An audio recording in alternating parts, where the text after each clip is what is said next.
Hello, everybody. My name is Townsend Peterson. I am a professor at the University of Kansas in the Division of Ornithology of the Biodiversity Institute.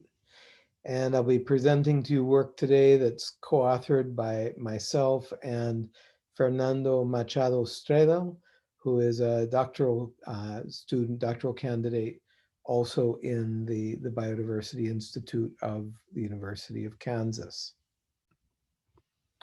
So this work is about the Great Plains as a major biogeographic barrier in North America. And most of you will be familiar with the general distribution of major biomes across North America. And this orange swath that goes north-south, basically from Mexico to Canada, is the Great Plains. And it's been perceived as a broad unforested region. You can see it here in this map from NASA of forest cover. And you can see, well, here at the University of Kansas, we're kind of at the western edge of the eastern forests. And just across the Great Plains, you'd get to the Rocky Mountains and you'd be at the eastern edge of the western forests. And so this has been perceived as a major biogeographic barrier, at least for forest inhabiting organisms, one of the major biological features of North America. So what I've done in this work, again in collaboration with Fernando, is to pick out 16 bird species that are forest associated, mostly forest restricted, in Eastern North American forests, and that they be species that not have populations just on the other side, just west of the Great Plains. So you all can sort through this image and pick out all sorts of familiar faces.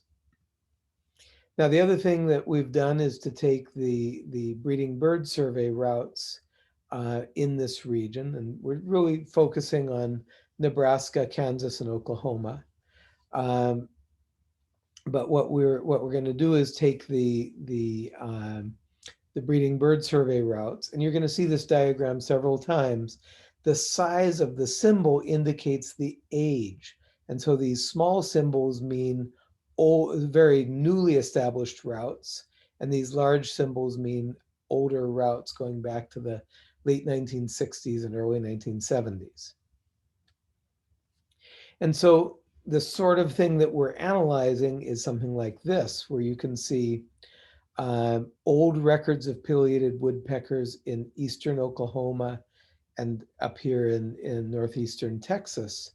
But notice that these records on the northern and western rim of the distribution of the species are all new, which is to say small circles indicating presences. And in many cases, it's a new presence on an old route. So the X's indicate absence, the circles indicate presence. And what you can see is that pileated woodpeckers have expanded their distributions up into eastern Kansas rather dramatically. And for this species, we've shown it also as a set of polygons going from black with the oldest routes going up to red in the newest routes. And you can see that range expansion basically in the last 2 decades. Here's Louisiana water thrush. And again, what we see is kind of new detections along the periphery of the range of the species. And one more example, red-shouldered hawk, where we see a pretty broad invasion across central and even into central western Oklahoma and central Texas. So I'm not going to go through all 16 in the interest of time, but what I'd like you to see now is a bit of an analysis of general patterns looking across all 16 of these species. And so what we've done is to assemble 6 independent variables. One is the decade. A second is the minimum temperature for that have averaged over years, but across that decade. The annual precipitation averaged over years for that decade. Forest cover in the middle of that decade. Um, effort, which is the number of BBS routes that were run in that decade, and the latitudinal bands. And this is a set of 2-degree latitudinal bands that go across the whole region. As an as a dependent variable, we use simply the aerial coverage of an alpha hull around the known range of the species in that decade. So essentially a hull that kind of snugs onto the points, and more or less delimits the ends of the range. And what we've done is a series of general linear models. For the moment, we've left out interactions amongst variables, and we've done these models for each species separately. And I just want you to see some general patterns, but first let's look at the drivers. Here's a map of mean annual temperature change between the 1960s and present. And what you can see is it's basically all warming, but it's warming more in some places and less in other places. Another major driver is that of afforestation. Here are just two images. Almena in Norton County, an image from the early 1900s, and you can see quite restricted forest just around the village, and now very broad along the roadway and much farther out from the river course. Here's the Harding Presidential Memorial in Reno County. Notice no trees on the horizon. And then last month, trees quite abundant along the horizon. And I've taken dozens, actually more than 100 photographs of this sort. And I can tell you that this afforestation is an extremely common phenomenon across Kansas. So going back to our models, here are those independent variables, essentially the drivers: decade, latitudinal band, minimum temperature, precipitation, effort, which is to say number of BBS routes, and forest cover. And here are our 16 species. And what I want you to see is that there's quite a bit of mixed effects.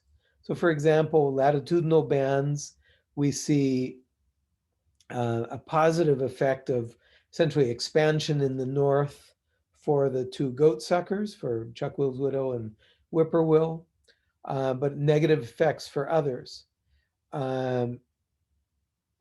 For two variables, we see a fairly dominant directional effect.